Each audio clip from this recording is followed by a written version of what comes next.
Hello everyone and welcome to another Muffin video. Before we dive in here, make sure you hit that subscribe button and notification bell and drop a like on the video too if you're enjoying the content. Don't forget to join our Discord server as well if you're not already there. The link is in the description down below. We've also activated our channel membership, which comes with all kinds of perks, so check that out if you're interested in joining. And speaking of channel membership, I do want to take a moment to give a special shout out to our current members. So thanks to all of you, and I hope you're enjoying the benefits. And finally, a reminder that all comments on every video will be automatically entered into our weekly giveaways. Winners will be randomly selected every Monday. So good luck, and let's get this started. By popular demand, we're going to be talking about stats. So any of your burning stats questions, now is the time to ask. What is true damage? So true damage is a value that is very infrequently referenced.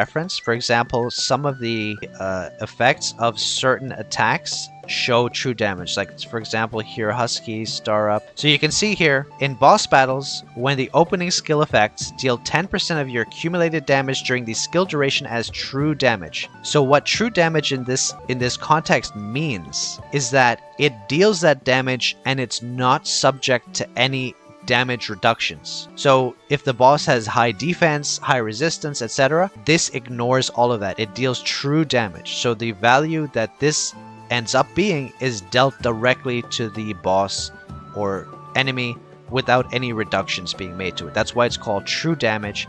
It ignores all resistances and defense. That's how that works. How do you get more cooldown reduction? So Oris, there's a few ways to get more cooldown reduction. One of the ways is through getting your star ups on skills. I believe, is it in purple stars that you get these star ups? Let's see if we can. I can't actually see the purple stars anymore because mine are all max, but I believe, if someone can correct me, I think it's 3 purple stars gives you cooldown reduction, if I'm not mistaken, or is it 5 purple stars? It's one of those. And then the other source of cooldown reduction is going to be, there's a talent disc called Haste and Cooldown, which further reduces the cooldown of your tactical skills here by a good percentage. So this is the 2 sources of cooldown reduction, from your skills, star ups, and as well from the Haste and Cooldown talent disc. So yes, since we're talking about stats, whenever you're looking at your accuracy, it's important to factor in your kitty coin level, your kitty coin cat bun level, because you can actually set yourself to a lower accuracy because it's going to be compensated for by the accuracy you get from the cat bun. That is correct. Can all damage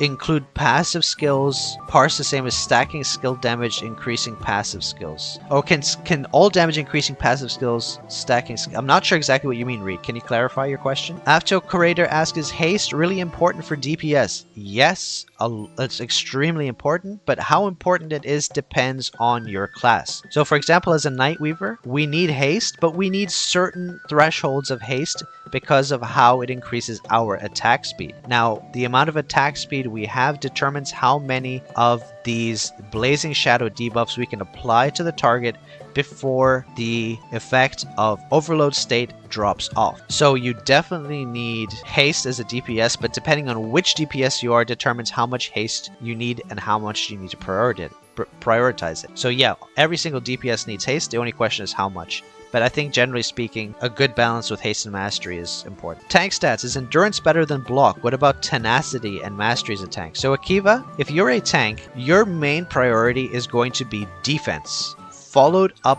by block. Defense and block are going to be your most important defensive stats. Block, you're going to want to get to 55%.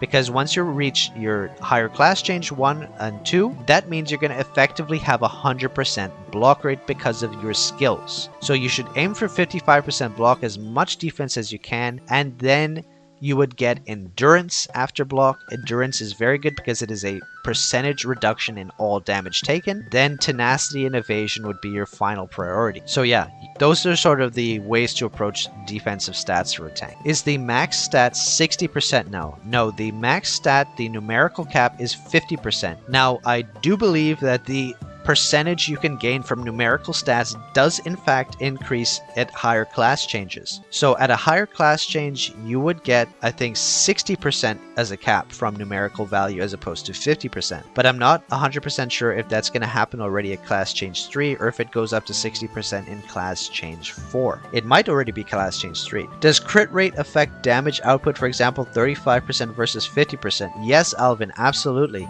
In fact, because of the mechanic Lucky Crit and the Demon Hound's Awakening skill, which increases your damage depending on getting a crit hit or determination, you can actually calculate exactly how much crit and determination directly affect your damage output, because the higher your chance of getting lucky crits, which is what we're really chasing as DPS, the higher it's going to increase your damage a lot, especially during your awakening. So yeah, the difference between 35 and 50% crit rate is going to be noticeable, but it's important I say this.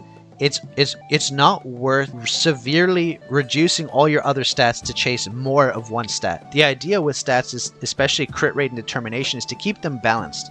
So 35-35, 40-40, 45-45, 50-50, etc. You want to always balance your crit and determination and not like severely cut all your other stats in order to pursue one or of these stats. What increases attack speed? So attack speed is increased by a few things. Number one, there are some DPS that have skills that increase your attack speed here. For example, Shadow Acceleration. Upon casting, increase attack frequency by 70% for 8 seconds.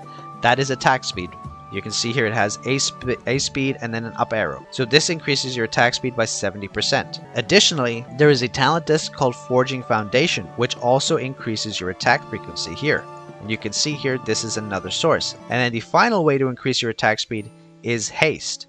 So as you increase Haste, your attack speed goes up. And in order to demonstrate this, watch this. I'm going to quickly go here, and I'm actually going to swap my Husky to something that doesn't give Haste. And I'm going to swap, so I'm going to swap my Husky, so I lost a whole bunch of Haste. And look at this, my attack speed has dropped all the way down to 153% along with my Haste. So you can see there's a direct correlation between the Haste percentage you have and the attack speed percentage you have. So now I'm going to go back, and I'm going to put my Husky back, and then let's go back and take a look. And just like that, we're back up to 55.5% haste and 175% attack speed. So that is the direct correlation between haste and attack speed. Where do you get final damage? The mastery only gives bonus when dealing damage. So Cygnus, I think you're a little confused, because mastery can be understood as final damage. So for those who don't know what mastery exactly does, the percentage bonus when dealing damage and providing healing. So the way this works is, there is a damage calculation. This damage calculation takes all the factors in: boss resistances, defense, the crit rate, the lucky crit, everything gets calculated and it pops out a number. Let's say that number is 1,000. This post-calculation number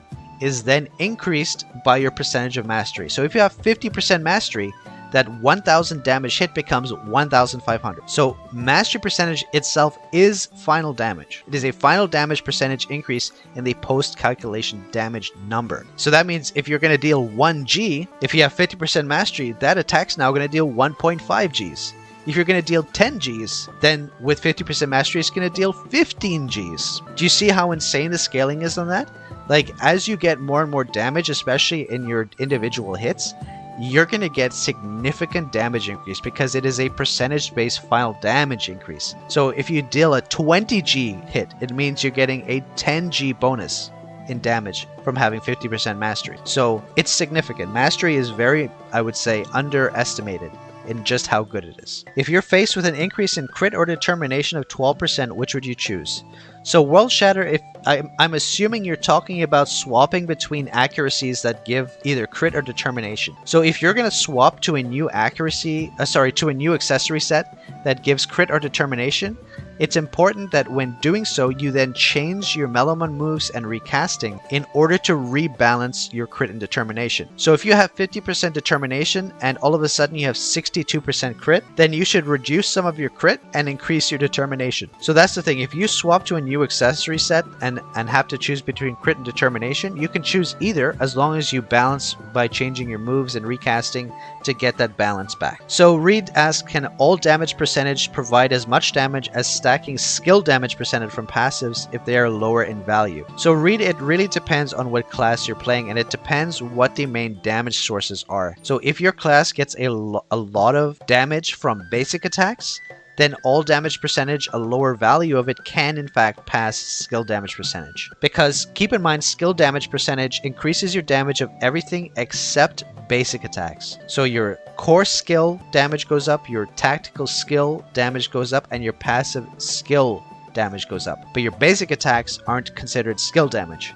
So all damage increases all of your skill damage plus your basic attack damage as well. So Random asks, when rolling stats on gear, do I stop after getting one decent stat 5? It depends on how many materials you have, Random, but it's up to you. 2 is fine, but ideally you want to get all 3. Is 60,000 attack an accumulation from gear plus Melamon plus cat buns, etc.? Yes. The attack comes from all kinds of sources, like your weapon, your recasting, your ring, your gloves, additionally from your cat buns, from your support and main Melamon. There are loads of sources of attack. Is 50% haste and 170% attack speed, crit and determination 38% good enough as a healer? Yeah, I mean, I might consider increasing crit and determination to above 40% if you can accomplish it without sacrificing your other stats. But otherwise, that seems good. Yeah, for sure, Caleb. Does ping matter in this game? Yes, but not so much. I mean, it does depending on the mechanics. Is 173% attack speed the maximum damage output for Nightweaver? No, Ika, it's 174%. So the floor for dealing at least 12 stacks of Blazing Shadows is 174%.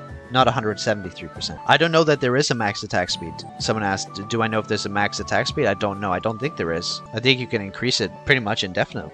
If my cooldown reduction is only 8%, is it worth increasing my haste to get higher stacks? So haste does not increase your cooldown reduction stat. Haste only affects your cooldown if the skill itself specifies the cooldown of this skill is affected by haste. So in that case, if for example, if you're a healer which has some skills that are affected by haste in its cooldown, then yes, you could feasibly increase your haste percentage to get faster cooldowns.